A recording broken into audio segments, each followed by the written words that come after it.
Hey y'all, happy Friday. Welcome to Laurie and Billie Jean, Let's Eat. So today we're gonna be making a homemade hamburger pizza. It says homemade, but you do use the crust from Pillsbury, which is fine. That makes my life easier. I've concocted a similar recipe to this on my own as well. So I think this is all pretty obvious, but I also think it's gonna be super delicious. So if you wanna try this out, the recipe will be down in the description below. Let's go ahead and get started. Okay, so pretty simple list of ingredients we need for this. We've got our pizza crust, salt, pepper, garlic salt, oregano, Hunt's tomato sauce, some ground beef, some sharp cheddar cheese. The Swiss is fine too. I don't have any Swiss, but I already had cheddar, so that's what we're gonna use. And then I've got some parsley over here. Parsley was optional, but I already had it in the house. So we're getting some parsley on top of our pizza. Let's get started. Can you see what I did to this pan the last time I cooked pizza on it? Yeah. Used a knife on the pan. Not the best idea, don't do that.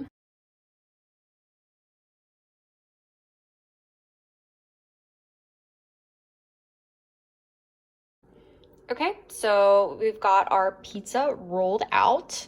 That was super easy. I'm gonna mix all the ingredients except the cheese, and I think the parsley, there are no instructions for the parsley, so I'm going to assume we're gonna cut a little bit of that up and just sprinkle it on the top. Once this is ready to go in the oven, we're gonna set it to 400 degrees, so a shockingly high temperature this time that I'm very excited about because it may actually cook for a change. Let go.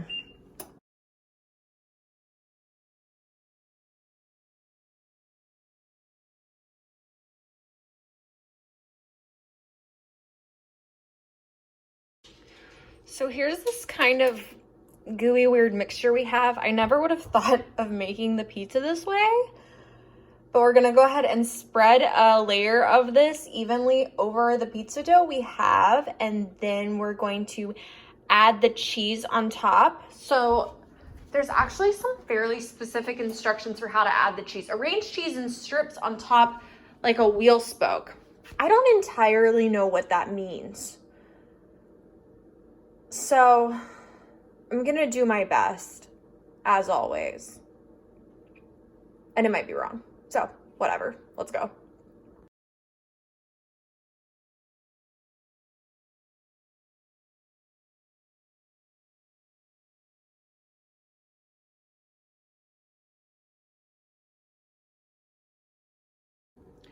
So here's what we've got. I know I keep looking at the camera kind of like I'm Jim in the office, but to be honest, this recipe is kind of shocking to me.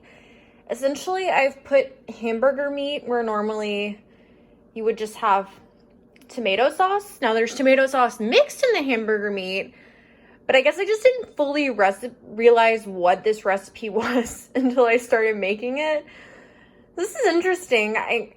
I had a little more hamburger than the recipe actually called for, and nothing else really had amounts that you should use, so I guessed. So that might be a mistake. I guess we just need to make sure the meat gets cooked all the way through before we take the pizza out, so I hope that doesn't burn the crust. But in we go. We cross our fingers, and we hope that there's a pizza to eat at the end of this journey. Thank you for going on it with me. Okay, so this is looking pretty good to me. I'm liking the way the crust is looking, so we're gonna go ahead and take it out and let it cool down for a minute. And then I'm gonna put it on a different surface because I do learn lessons sometimes to cut. It's a lot of liquid, which probably isn't surprising to anyone who knows how meat works. It's new to me how meat works. That's a joke. So I'm gonna let this cool down for a minute, put it on my cutting board surface, and then I guess we'll see how it tastes.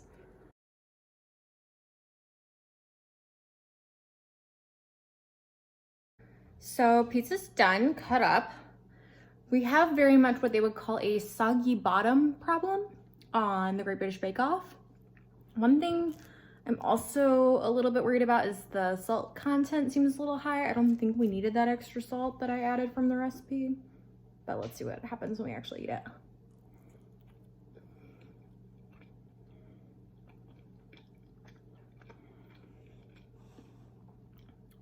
pretty much what you would expect. It's hamburger meat on a pizza. I think it would have been the right call to go with the amount of hamburger meat prescribed, but we don't waste food in my household. I don't know. I would make some adjustments to it if I made it again. Cut out the salt for sure. Use less hamburger meat and try to drain the water out or the moisture out a little bit more from the hamburger meat. But you know what? It's good enough to eat. It's good enough for my lunch. So that's what's gonna be today. Okay, next time I'm pretty much making a full meal because there are salmon croquets, mashed potatoes, and peas, and those just all seem to go together. So we're gonna do it all one time. Pretty sure the pea instructions involve opening a can is how you make them. So I didn't think we needed a whole other episode for that. Plus I hate peas. So I'm gonna eat one bite for you and that's it. All right, see you guys next time, bye. Today, I don't know what we're making.